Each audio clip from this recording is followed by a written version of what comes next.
I received an envelope in the mail recently. I thought it was a bit odd since I had just moved into my new home, but it was sent to current resident. Technically, that was me. I figured it was just one of those fake ads that get sent through the mail, but I was incredibly wrong. When I opened up the envelope, all that was inside was a USB drive. I wasn't stupid enough to plug it into my own computer. Who knows what kind of virus could be lurking on this thing. I was a bit curious about it though, so I took it to one of the computers at my local library. I plugged it into the library computer. The USB opened up and there seemed to only be a single video file. I put in some headphones, took a quick look around to make sure no one else was watching, and then I played the video. The video began to play, but it was only a black screen. After a few seconds, a distorted voice began to play through. I'll do my best to recreate what it said here. Congratulations. You have been selected as one of the 64 contestants in the first ever serial killer showdown. We have been watching, and we have carefully selected our contestants. You have been selected as a lower seed. This means you will be hunted in the first round. Your opponent has been given your name, face, and address. Your opponent will be given 1 week to eliminate you. Should he fail to do so within the time frame, or if he is killed, then you will advance to the next round. Any contestant that fails to complete shall be dealt with accordingly. Good luck. Before the video ended, the face of a man appeared on my screen with the text, "Your hunter." Then the video closed on its own and the entire computer began to show lines of code.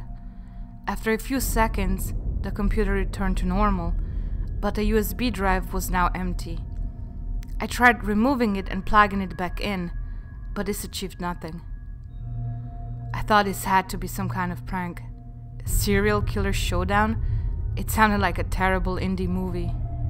Still, the idea it could potentially be real freaked me out a bit. If it was real, it had obviously gone to the wrong person. I was not a serial killer. I had issues killing houseflies. It must have been meant for the person who lived in my home before me. I decided that it would be the best to visit my local police. I took them the flash drive and tried explaining what I had seen, but of course it still contained nothing. They probably thought I was high or crazy, but in the end, I got them to accept the flash drive, and they said they would send it off to Tex to get it examined. They couldn't do anything else though. I still wasn't sure that this was real, but I didn't like the idea of someone hunting me down. I packed my essentials from my home and found a cheap hotel. If what the video had said was true, then I would only have to hide out for a week. It shouldn't be my name or face that was shown to the other person, but rather the person who had lived at my home before me. So I had nothing to worry about, right? That's what I thought, at least. On the third day of living away from my new home, I decided to drive by my house after work. I just wanted to take a peek, because I was certain I had just let paranoia get the best of me. This whole thing had probably just been a prank, and I had been the sucker who fell for it. When I drove by my house, however, there was a car parked nearby. I noticed the tags were from a couple states over. This seemed a bit odd to me, but not entirely out of the norm. It could just be guests visiting the neighbors. I decided not to stop though, and to go back to my hotel. Once I arrived back at the hotel, I began to prepare myself for bed. It had been a long day at work, and I had to do overtime again. All this added stress wasn't helping either. Just as I was about to crawl into bed, I heard something. There was someone at the door. This was definitely strange. It was not the time of day that room service would be here, and I had not ordered anything. "Hello? Who's there?" I yelled at the door. No response. I walked up to the door and looked through the peephole. There was no one on the other side. I opened the door and peeked out in the hallway. It was likewise empty. I shut and locked the door, making sure I placed the deadbolt on. Was this whole situation driving me crazy? I went back to my uncomfortable hotel bed. Despite how anxious I was, I still managed to fall asleep quite quickly. I had been exhausted. I was woken up in the middle of the night, however. I looked over to the hotel clock. It read 2:20 a.m. I wasn't exactly sure why I was awake, but I had to use the bathroom. So I got out of bed and decided to do so. I had just made it in the bathroom door when I began to hear noises from the front door. On instinct, I quickly swung the bathroom door shut and locked it. Just as I did so, I heard the main door click open. I heard the door catch on the deadbolt, but only for a second. Next, I heard the snapping of metal as the deadbolt was broken. Inside the bathroom, I realized my biggest mistake. I had forgotten my cell phone. I wasn't sure how much good screaming would do me.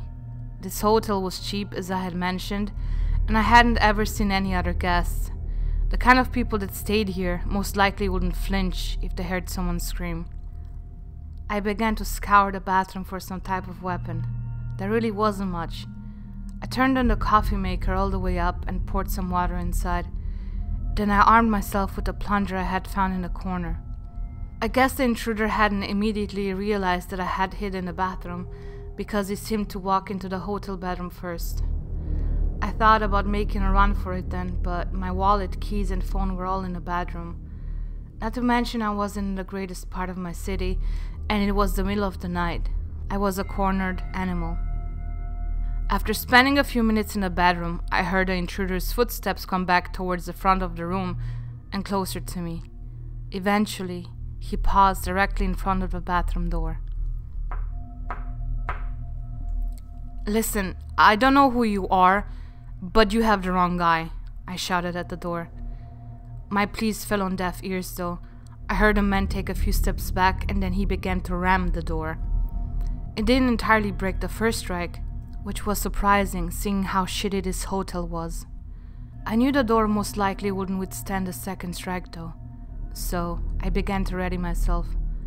I took a deep breath as I heard the man take a few steps back again. The stranger barreled through the door this time. As he did, I doused him in the now boiling hot water from the coffee pot.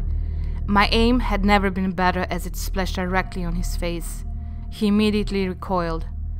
I took this opportunity to swing with all my might with a plunger. The first strike only made him fall to his knees, but the next few got the job done. I didn't kill him, but he was certainly going to have a huge headache when he awoke. I called 911 and they came to pick him up. I was brought back with them for questioning. Once again I explained to them about the flash drive, and once again they thought I was crazy.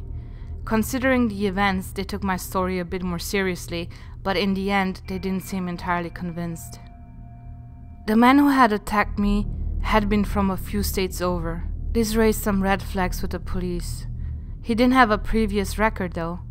They would have to look more into him in order to find a motive. After a few hours of seemingly pointless questions, they released me.